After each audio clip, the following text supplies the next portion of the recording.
Okay, so we'll go ahead and get started. Thanks again for joining. My name is Debbie. I'm with Kentucky Youth Advocates. We'd like to thank the Cozier for Kids Face It movement for hosting this Lunch and Learn today. So just a couple of those housekeeping items. If you can stay on mute. If you have any questions during the time that we're here together, feel free to drop them in chat. And there will be an evaluation survey at the end of this Lunch and Learn where you'll be able to request a social work CEU or certificate of completion if you would like that. So today we're looking forward to hearing from Sonia Gray with ECHO, which is Exploited Children's Help Organization. She'll be talking about sextortion, sharing not only the risk, but how we can protect our kids. So in our time together today, we're going to learn about the definition of sextortion, its impact on individuals and families, and how sextortion begins and progresses, and the influence of technology, gaming platforms, and social media. So we'll also learn the key warning signs that a child is at risk, practical prevention strategies that we can use, and how to respond. So with no further ado, I'm going to go ahead and pass it to my friend Sonia. Is it morning? No, it's this afternoon, Lunch and Learn. So good afternoon, everyone. I am so honored to be able to offer this training to everyone, and thank you for taking time out of your busy day to be able to participate in this training. If you have any questions, what I will ask is that you put all the questions in the chat, and we'll come back to the end because this is a full-packed training here. And I noticed just a couple of people, and please forgive me, I won't be able to shout out everybody, but a couple of partners: Backside Learning, Prevent Child Abuse Kentucky. I think there's also here Family and Children's Place, and so many other wonderful nonprofits and organizations. And just from me to you, I want to say thank you. And if no one told you today, we appreciate all the work that you do. So with that, let's go on and get started here. So today you are joining us around Sextortion 101. And if this is a new term, no worries, we're going to break this all down for you. This also really has to do with a lot of cyber safety as well. So there may be some things that you may have heard. Hopefully you'll be able to walk away with one takeaway of something new as well. So behind every screen is a risk and a chance to prevent. So if you are not familiar with ECHO, we are located here in Louisville, Kentucky. Our organization started in 1983 due to a tragic incident to a young girl by the name of Ann Gottlieb. And so our mission in a nutshell is to prevent child abuse. We are one of the only nonprofits in Louisville that partners with public and private schools, and we go into the classroom and we talk to kids about body safety and digital safety. And then we provide trainings for adults to be able to recognize, react, and report child abuse as well. Very first thing that I thought we would start out with is a video. So short video, and then we'll come right back into some conversation here. What is sextortion? What is sextortion? Extortion related to sex-related crimes. Sex for, not for money. To favors for sex, which makes me think it's a new word for sexual harassment. Okay, so the question is, what is sextortion? I've never heard of that word before. What is sextortion? Somebody kind of blackmailing somebody for sexual favors. Sextortion to me would be someone who's forced against their will to perform sexual acts, or like blackmailing them for sexual favors. Sextortion is a serious crime that occurs when someone threatens to distribute your private and sensitive material if you don't provide them images of a sexual nature, sexual favors, or money. The perpetrator may also threaten to harm your friends or relatives by using information they have obtained from your electronic devices unless you comply with their demands. I am a special agent with the FBI, and I investigate violent crimes against children. I want you to know that sextortion can have devastating effects on young victims from all walks of life, and it is easy to become a victim. Online perpetrators might gain your trust by pretending to be someone they are not. They lurk in chat rooms and record young people who post or live stream sexually explicit images and videos of themselves, or they may hack into your electronic devices using malware to gain access to your files and control your web camera and microphone without you knowing it. Here are some things you can do to avoid becoming a victim. Never send compromising images of yourself to anyone, no matter who they are or who they say they are. Do not open attachments from people you do not know. Turn off your electronic devices and web cameras when you're not using them. If you are receiving sextortion threats, you are not alone. It is likely the perpetrator is an adult pretending to be a teenager, and you are just one of the many victims being targeted by the same person. Do not be afraid to talk to an adult and to call the FBI. Help us find these criminals and stop them from damaging young lives. If you believe you're a victim of sextortion or know someone else who is, call your local FBI office or toll free at 1-800-CALL-FBI. So we just want to say thank you to the FBI for putting that video together. And you are able to be able to see that video as well. Let me get back here. So many may be wondering, why are we talking about sextortion and what is sextortion? And that was a lot in that video at one time. So I'm going to break down a few things here. So sextortion is a form of child sexual exploitation where children are threatened or blackmailed, most often with the possibility of sharing with the public a nude or sexual image of them by a person who demands additional sexual content, sexual activity, or money from the child.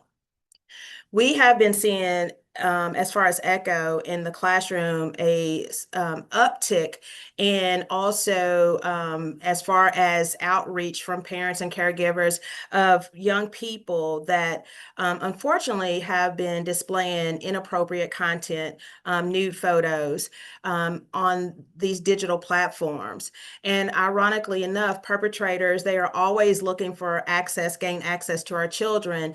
And this is the next serious crime that we are seeing that is really hurting and harming our children as well.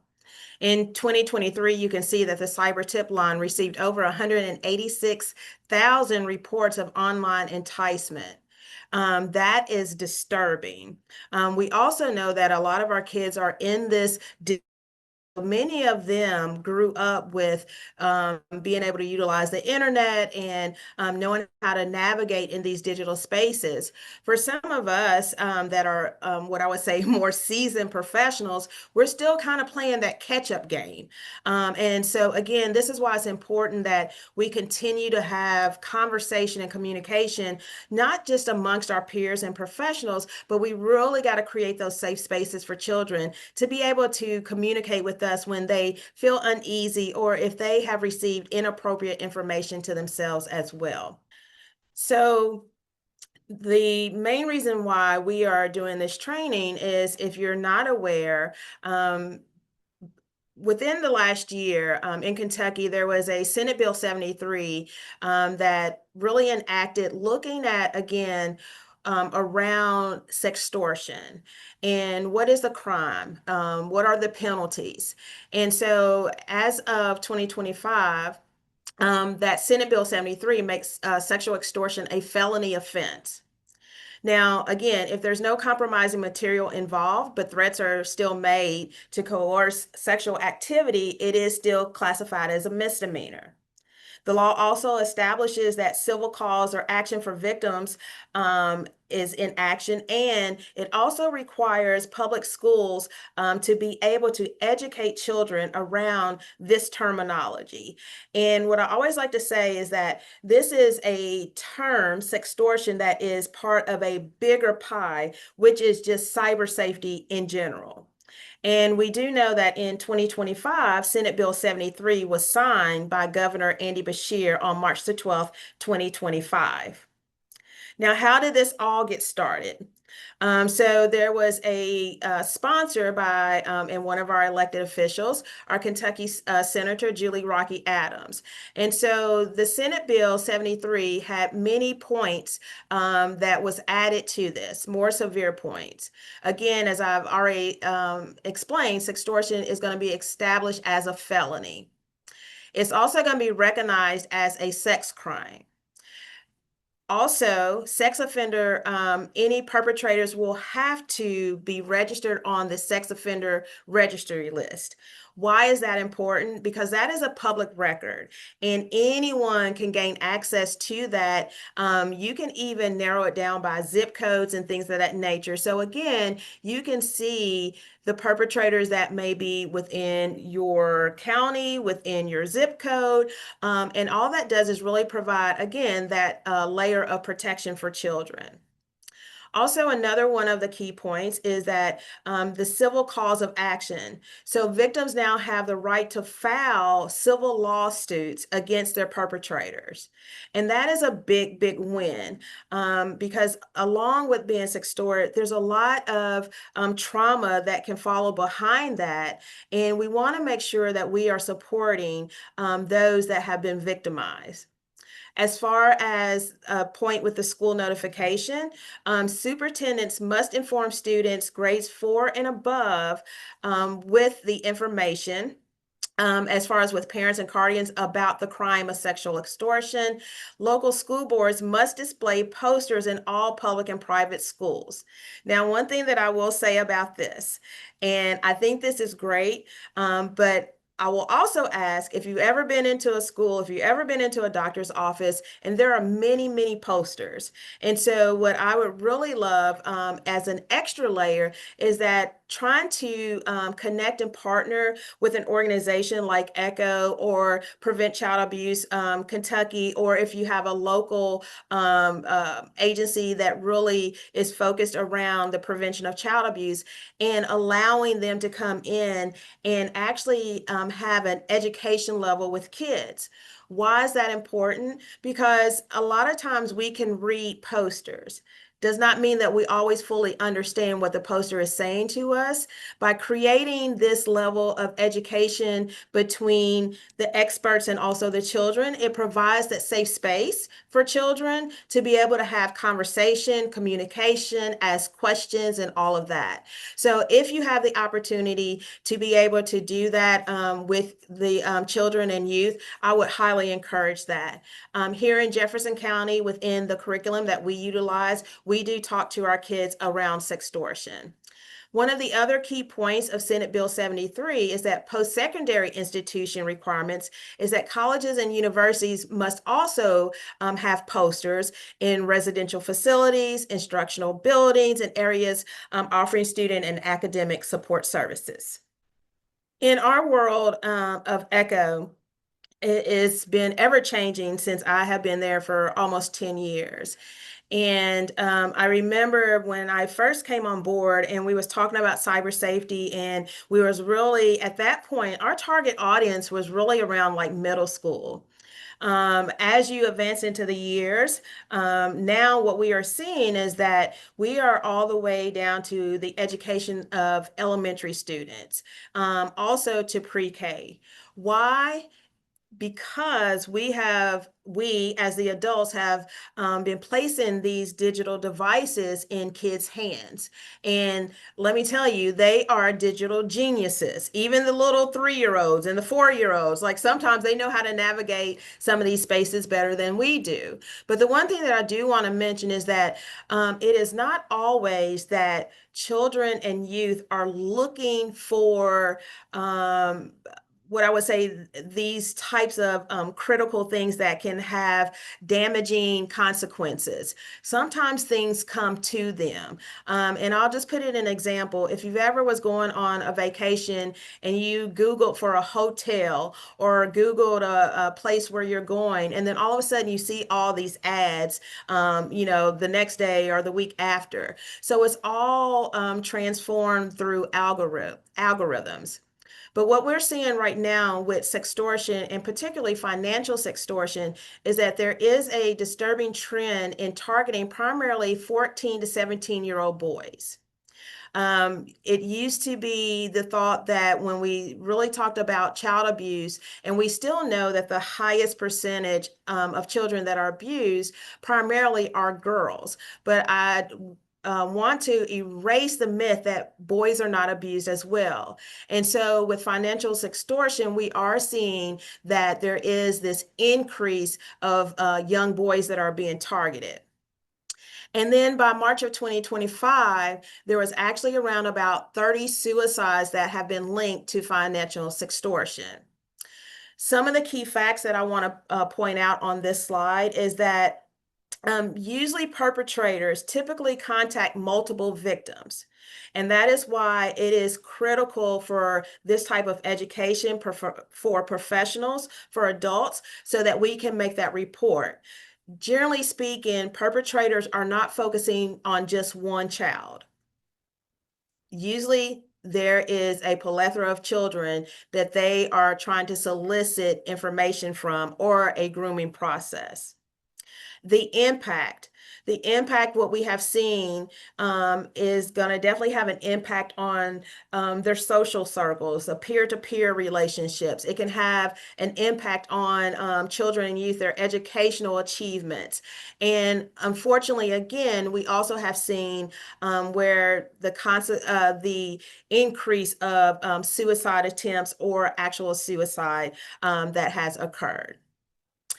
Victims may be coerced into pornographic activities and compounding that trauma and legal risk. And if you think about it today, how you're able to share information within a split second. So from a perpetrator standpoint, when they are making a threat to a child and they're saying, I can share this information, a lot of times the youth know how detrimental that can be, depending upon how many friends or followers they may have on their own page, whom that perpetrator may share that information with, and therefore. The important thing around sextortion is being able to recognize the signs of online grooming. And how we will be able to actually protect our children and our adolescents. I have another short video here because I want you all to see it from the standpoint, and maybe think about if you're working with young people,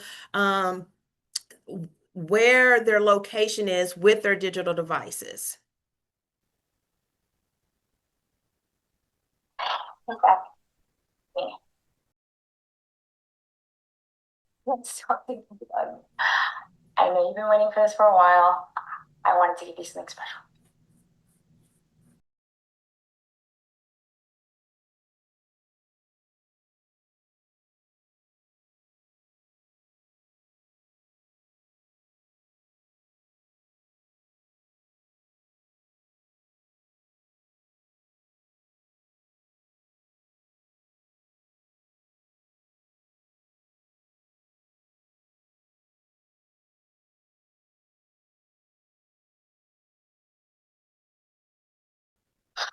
Who are you? Why are you doing this?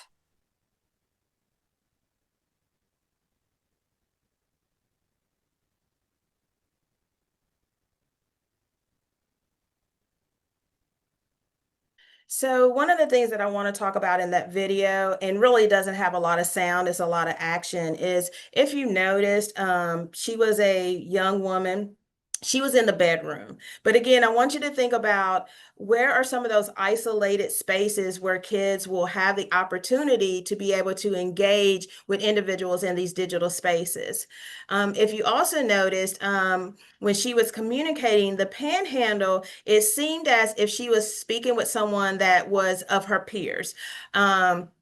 And of course, again, if you notice within the communication, it started as a very general message, and then the threats started coming. The one thing that we know with kids is a lot of times, and even with us as adults, is that we do not always know who is behind the screen. And that is the crucial point that we always have to speak with our kids. They are very vulnerable, they are very trusting. And so if someone sends them a friend request and it may look like a kid that is their age, then they are most likely going to accept that friend request without the knowledge of knowing that it can be someone that is there to hurt or harm them as well.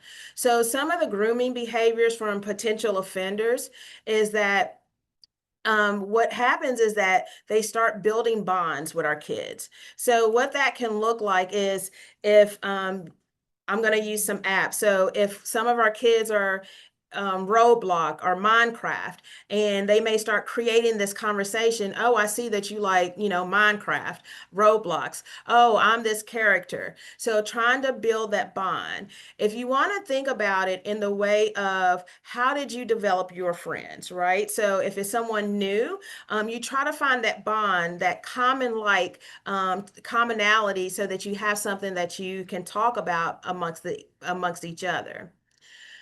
Um, a lot of times what will happen with perpetrators as well is that they will try to encourage the kids to move from a public space into more of a private space where they can have private communication, private dialogue. And so again, when we're thinking about chat rooms or apps that is messaging and chat apps, gaming system and gaming consoles that have areas where kids can chat, it's important again to express to children that if they do not know them, then they should not be in those spaces. The big red flag that I will always say is when a perpetrator is asking a kid or a young person to keep a secret. One of the things that we talk about in the classroom with children is that we love surprises, but secrets are really not anything that is really allowed. A lot of times when a perpetrator is asking a kid to hold a secret, it's because they also know the consequences that can actually come to them if they start sharing this information, a kid sharing the information. Many times what will happen after the grooming process and there's comfortability, then that is where the perpetrator may ask to send or start requesting inappropriate content. 2 years ago, we actually was contacted by elementary school because several kids were sending nude photos. That was elementary. It's only getting worse. And so what we really have to do as parents, caregivers, professionals, is that we have to monitor what type of activity our children are displaying in these digital spaces. And then what will happen is the pressure. So if you think about the video that I had just shown you, think about the last thing that was part of that message is, if you don't send me another photo, then I'm going to share this. If you don't send me X amount of dollars, then I'm going to share this. So those are some of the threats that are made.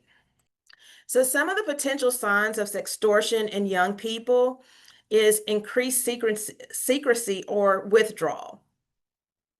Again, think about in the video, isolated areas where they have the opportunity to carry on conversations, and we are not in those spaces to be able to monitor or quickly glance at whom they may be speaking to or what type of platform that they may be on.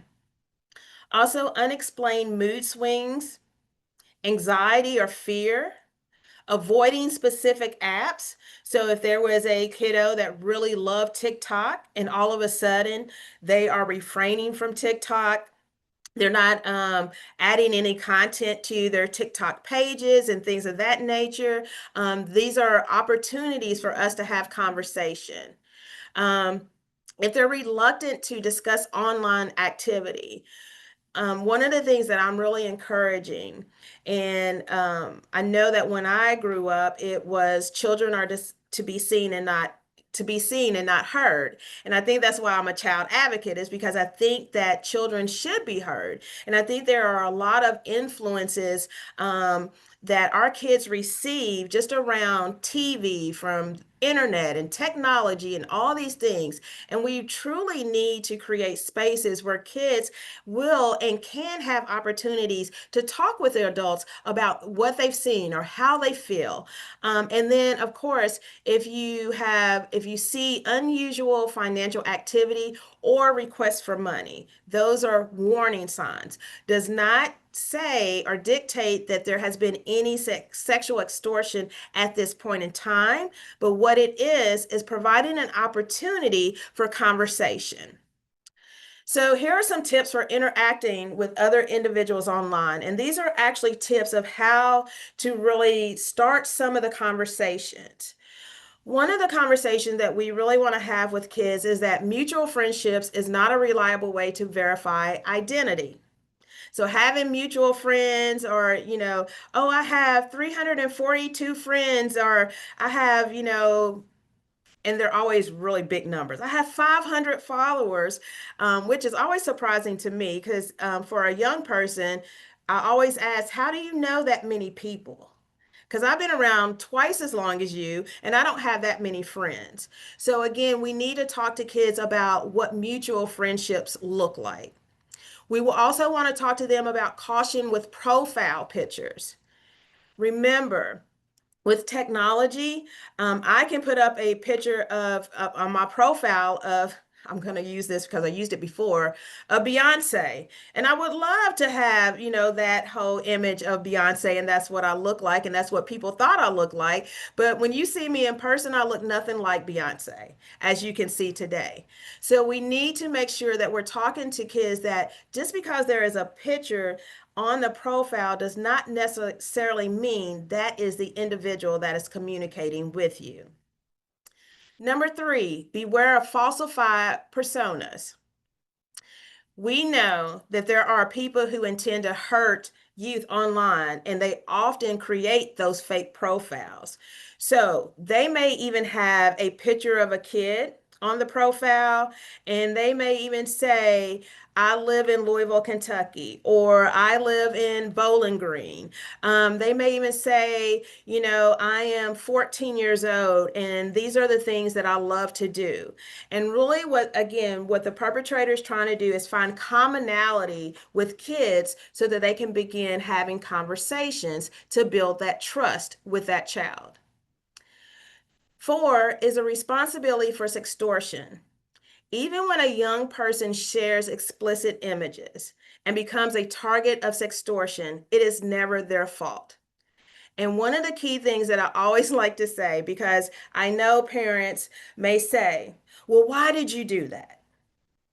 I want all of us to think about when we were between the ages of 0 and up to 25, how many really, great decisions did we make? There were some decisions that we made as young people that our parents too questioned us. Why did you do that? Brains are not fully developed until you're around about 25, 26. So a lot of times we know that kids within their prefrontal cortex may not always have the reasoning capabilities that once I do this action, I can also predict what the consequences are going to be. So even if they have put nude photos on there, if for whatever reason they are being targeted with sextortion, let's make sure that we are reassuring and comforting our kids that it is not their fault and that we as the adults are going to take the next steps in the responsibility of keeping them safe. I'm going to stop right here just for a second so I can take a sip of water and see if there are any questions in the chat. So Sonia, there was just one question which Courtney actually answered. It was if the data that you put in was for Kentucky. And so, some of that data is for Kentucky, and some of that is going to be national data that we actually receive from the National Center for Missing and Exploited Children. And those resources are going to be on at the end of this presentation. Great question. So again, as I mentioned before, we as the adults, we are playing catch up. It was really funny because we were getting on Zoom today and still trying to figure out like how many of us have still been on a Zoom call and we're talking and someone's like, oh no, you're still on mute. We've been in Zoom for about 5 years. And so we are still trying to learn technology, especially if this is not your wheelhouse. Well, on top of technology and all the wonderful things that are happening now, we have AI, artificial intelligence. These can be great tools. And again, there can be some things that we really need to know around AI. Now, I love ChatGPT. I was not a great writer. I was a great speaker, and I can say that my writing has elevated probably about 50%. So again, being able to utilize the tools that is necessary, but also understanding what are the precautionary things that we need to look out, and specifically for children. Remember the warning signs, and I was talking about creating fake profiles and things of this nature. Well, AI is also being used in sextortion. So we have seen like with deep fake. So those are fake explicit images. AI chatbots. How many times are you chatting with someone? And I don't know about you, but many times I'm like, is that a real person, or who's managing that behind there? Like how do they know, what answer to give me? If you use almost any type of software platform, Amazon or anything like that, there's always this chat, that you can go in. And I'm always like, that's not a real person. That is artificial intelligence. Voice cloning. There was an actual news story where a mother received a phone call that seemed as if it was her daughter because it sounded like her daughter. And the daughter said, I'm in danger. You need to come and get me. The mother was educated enough to call her daughter's phone, and she happened to pick up. And so she knew that her daughter was not in danger. But again, voice cloning, it can mimic the actual voice of yourself. And then, of course, the attacks. Mass targeting with convincing messaging. That is AI. And what do we as professionals, parents, and youth, what should we know? Well, again, prevention tips, because this is not going away. It's just going to elevate. And I love that there are so many organizations that we are really honing in on this and trying to really provide this educational component of what we are seeing within these digital spaces. Protecting public photos, even the innocent ones. And if you've ever been in one of my cyber safety trainings, I always say that sometimes it's not the kids that are dropping the nuggets. It is the parents or the caregivers that is taking wonderful photos of their youth and, very excited about either their new school that they're going to, or they have made this cheerleading team or the chess team or just some great announcement. But you have identifiable information where a perpetrator really can hone in on where your child is. And again, having the ability to be able to create those relationships. We definitely want to talk early about online exploitation and AI risk and using strict privacy settings. And what do you do if you are targeted? The very first thing is if anyone asks for money, do not pay and do not respond. You want to report it to the FBI or the cyber tip line or call your local police department. So some barriers as to why children may not come to us as adults is that the fear of getting in trouble, shame and embarrassment, lack of awareness, fear of social stigma, belief that no one can help, threats and intimidation, and then also gaps in digital privacy skills. And again, this is why I always encourage creating those safe spaces where kids can actually speak to you. If you're not comfortable with speaking to a kid on this is a prime opportunity to be able to talk to kids about safe adults. Someone that they can feel comfortable with talking to. And we always encourage parents and caregivers, professionals to help kids to identify at least anywhere from 2 to 3 safe adults. We also know that kids and teenagers who experience sextortion, they do describe a range of experiences and emotions, as we encourage the therapeutic services, but the emotional impact. We not only have we heard, but I've had received phone calls that a lot of times the kids, it is fearful. There is a sense of desperation. There is a sense of, let me try to handle it on my own. the fear of isolation with their own peers. Think about the way that we can share information, how that information can be cycled within the school system, and how kids can isolate that child because of what they've seen or what they may have heard in these digital spaces. Pressure and coercion, the grooming process, impact on the daily life. It can have a significant effect on the mental health, mental well-being of a young person, also depression, and then self-destructive behaviors such as suicide, and then of course the tragic consequences. So it's important to remember that these are all potential warning signs. Not one sign really exhibits that there has been sextortion that has been displayed, but it is an opportunity for us, again, to be able to talk to kids about sextortion. You're going through this training, and as I said, they're more intelligent than we are in these spaces right now. Ask them if they've ever even heard this term, if anyone has ever made them feel uncomfortable. Has anyone ever asked for their personal information? And then that is how you start this conversation. So we do know that prevention and education has to start with open communication. And you heard me say this over and over and over. And I keep saying it over because somewhere we have to make this a habit. To maintain the ongoing conversations. Privacy settings. We know that even if you mark something private, it is not totally private to everyone. Parental controls. Consider using parental control software to monitor and restrict the child's behavior. Even when we put parental controls, they are not 100% proof, but it does add a layer of protection for your child.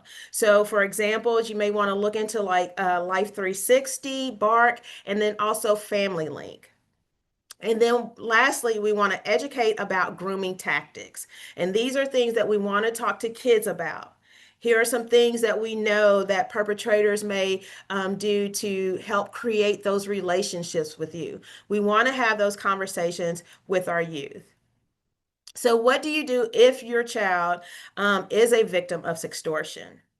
First, and I know that sometimes it may be hard, but we have to remain calm and supportive. If we overreact, many times kids will shut down on us. So we have to stay calm so that we can hear what they are trying to communicate to us. This is also where I say that adults, we have to use our active listening ears. Do not try to take over the conversation. This is a time to really listen to what they are trying to tell us. Then we want to reassure the child that they are not alone, because they are not alone. And we want to provide ways that we're able to support them.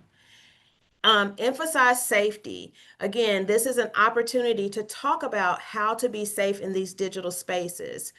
We know that kids are going to continue to be on platforms and on TikTok and Snapchat, and those are all okay as long as we have talked to them about the precautionary methods and how to stay safe. And then the last thing is that we want to listen without judgment. And it reminds me of one of our safety rules that we talk about in the classroom, where there is no blame and no shame when a child communicates to you that they have felt uneasy about something that has happened in that digital space. You want to secure your evidence and stop all communication. A lot of times people want to automatically delete. And what we want to say is save everything. Do not delete any messages, photos, videos, because that is going to be crucial if and when you report to what I say, the individuals that can see things behind the screen, that is able to connect handles of perpetrators, you know, their usernames and how they're sending information, how they're sending photos.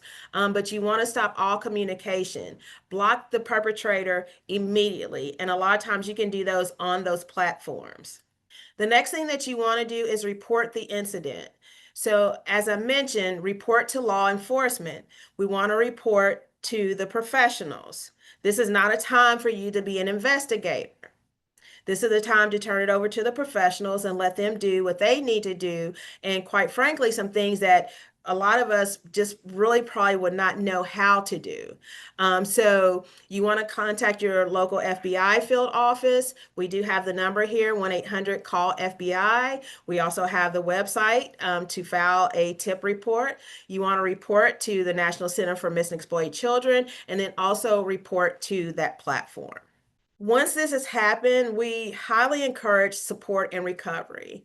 Being able to connect with a professional so that we can talk to kids about their mental health well-being, so that we can talk about what was that impact maybe to the entire family unit.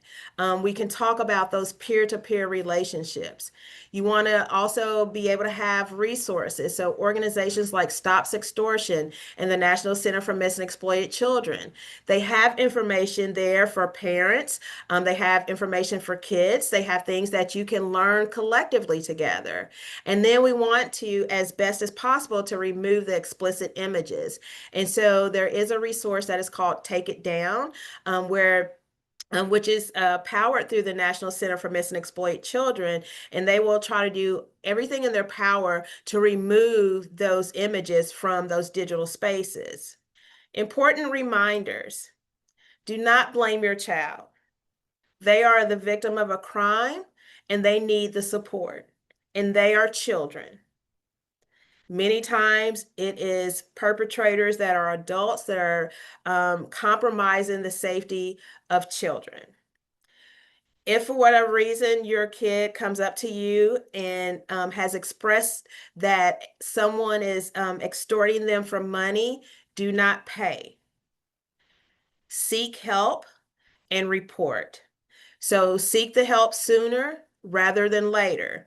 Again, this is an opportunity to create that conversation with your kids about what has already happened so that it does not reoccur again. And so one last thing to remember: if sextortion is happening to your child, please let them know that they are not alone. You are not alone. The family is not alone. Unfortunately, this is happening quite often to our youth. Make sure that youth can identify and reach out to safe adults. I know that I had a safe adult because sometimes what I really wanted to share with my mom, I didn't know how she was going to react, or my father. And so I had an aunt that created safe spaces for me to talk about whatever, whenever. And so if it is not you, then let's make sure that we are helping our kids to be able to identify who those safe adults are. And one thing that we talk about in the classroom with children is having a safe buddy. So even if the child themselves cannot explain what is happening, having a safe buddy, a safe friend that can go with them to talk to the safe adult, and that safe buddy can explain what is happening to their friend. Know that there is help. We recognize and realize that this is an uprise threat to our kids. So know that there are many resources and organizations out there. Seek help. Seek the support. Do not be embarrassed that you have to do that. It is nothing that is a shame or blame on you as an adult of providing safety for children. And then, of course, in Kentucky, we are a mandated state. So if you suspect that a child is being abused, we do want you to make a report and call the 1-877-KY-SAFE number. Here are a few resources for you. So from prevention and education, you've heard me say this many times. The National Center for Missing and Exploited Children have wonderful resources. They have videos, all kinds of tips and hints for parents and caregivers. And no worries before anyone puts it in the chat. Debbie is going to get a copy of this slide where you'll have all the resources. And I have provided her with some other additional resources around specific apps as well. We have some things here for youth. The one thing that we want to make sure is that youth is not trying to handle these crises or these situations on their own. Making sure that we are reporting. For parents, take it down to remove those explicit images. Common Sense Media. If you all do not know about this, this is a wonderful resource. And I love it because actually what you can do is, let's say if you have a 12-year-old and they are wanting to watch a certain movie and you're like, I don't know if this is appropriate. You can go there, look under movies, put the title in there, and it will give a review of what that movie is, if it's age appropriate. They do that a lot of times with different types of movies, music, apps, and all that. So that is a wonderful, wonderful resource. And then, of course, we do also have the crisis support as well. And lastly, because I know we have just a few more minutes and I want to make sure that I leave time for some questions, I want to say thank you again to you all for attending this webinar. I want to say thank you to Co-Care for Kids, Kentucky Youth Advocates, and Face It Movement for always entrusting an Echo to be able to come and share these educational moments with our adults within our city, with across our counties in Kentucky and Kentucky as a whole, so that we as a state can make sure that we're doing everything possible to be able to provide that safety for every child in every county of our state. So at this time, Debbie, I am finishing my PowerPoint and I will just turn it back over to you. Thank you, Sonia. And we do have a couple more minutes. If anyone else has a question that they want to throw in chat, feel free to do so. We can wait a second for questions. Sonia, there was one question that was listed earlier. It was, how much does music impact these situations? It goes back to monitoring what our kids are seeing and hearing. There's all different types of levels of impact and how certain things impact certain individuals. So I think the most important thing is having safety conversations with children of all types of mediums. I know that someone asked in a previous question, how does this, I think it was like, what forms of social media are easiest for children to be targeted? And we say that all forms of social media can have an impact. In many of these spaces, apps within some of these gaming consoles and things of that nature, there's areas where kids can chat. And so the main thing is that we're having conversations with our youth around these dangers, but also instilling the protection factor, the safety factor, and then monitoring, making sure that we're monitoring where our kids are going. I know that a lot of parents have said, well, I want to make sure that I'm providing privacy to my child. And I think that's noble and I think that can be honorable. But again, within the advancement of technology, I feel that we still need to have those conversations, even with our older kids. That they are able to go in these spaces, but just know that I'm here to protect you. And so there may be some component of monitoring that, you're going back and, seeing their news feeds or, whatever that may be as well. All right.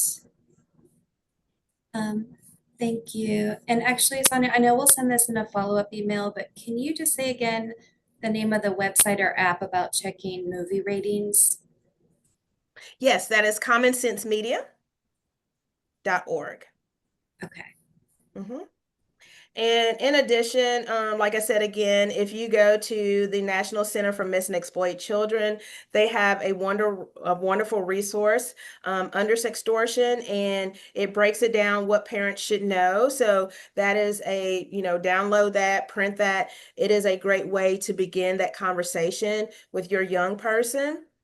The other thing is that I provided Debbie with some PDFs around Snapchat, what parents need to know about Snapchat, Instagram, TikTok, all those ones that we are familiar with, and know that apps are developing, as quickly as we talk about one, they are, there's many, many apps out there.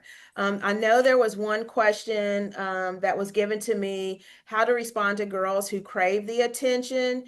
And, one of the things is that what we have seen within the classroom is that we have to talk about encouraging healthy friendships healthy relationships.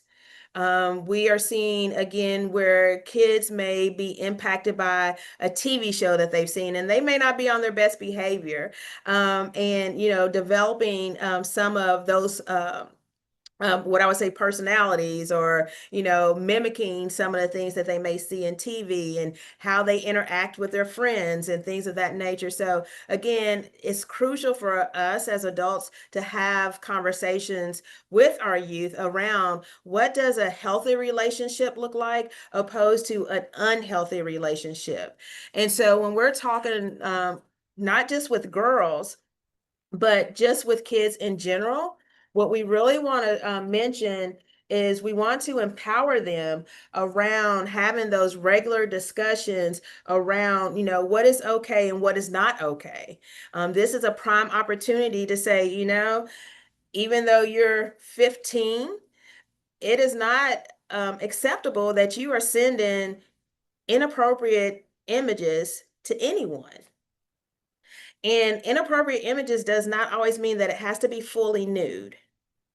So Sonia, I'm going to go ahead and start to close this out here. There is one more question, which I'll let you maybe talk about real quickly. If a young teenage boy receives a sexually inappropriate image from a young teenage girl, which may or may not have been asked for, how should that be approached?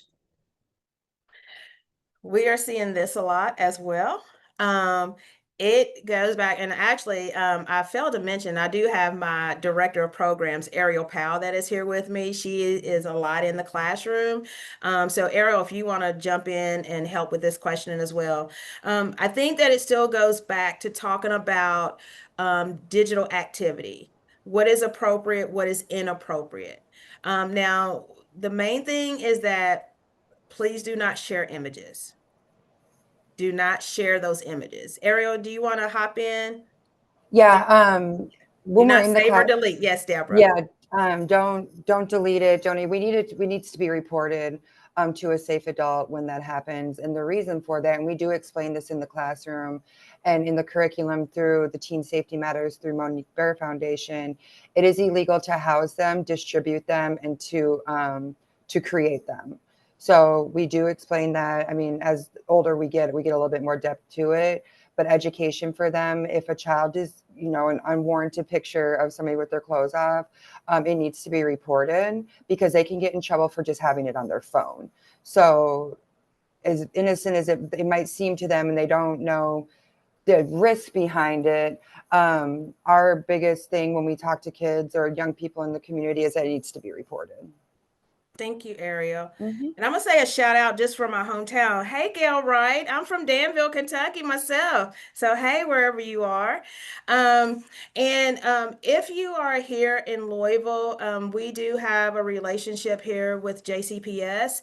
And we have trained many of the participants on this call with children and youth. So if you have an after school program, if you have a program that is, faith-based program, and you want us to come and talk to your kids around body safety and digital safety, which Sextortion is included, we would love to do that for you. And our program is pre-K to 12th grade, and the lessons are also age appropriate. So as Ariel said, we have the fundamentals for the elementary age, and then it compounds as far as the level of information that is going to be shared with older kids. So it's all age appropriate. So please reach out to ECHO. You can find us on the website. We would love to come and do some trainings for you. And again, I just want to say another big shout out just to the Face It team, KYA. I love being part of their family, and I thank them for staying on top of things, of what is happening as far as legislation that has been passed, and making sure that they are creating this space and opportunity to be able to educate. Thanks, everyone. We appreciate your time here today. So thanks again to ECHO and to the COSAIR for Kids for supporting this work and helping keep our kids safe. So again, we'll send out a recording of this with the PowerPoint and the other resources that Sonia mentioned. Thank you. Have a good day. Bye.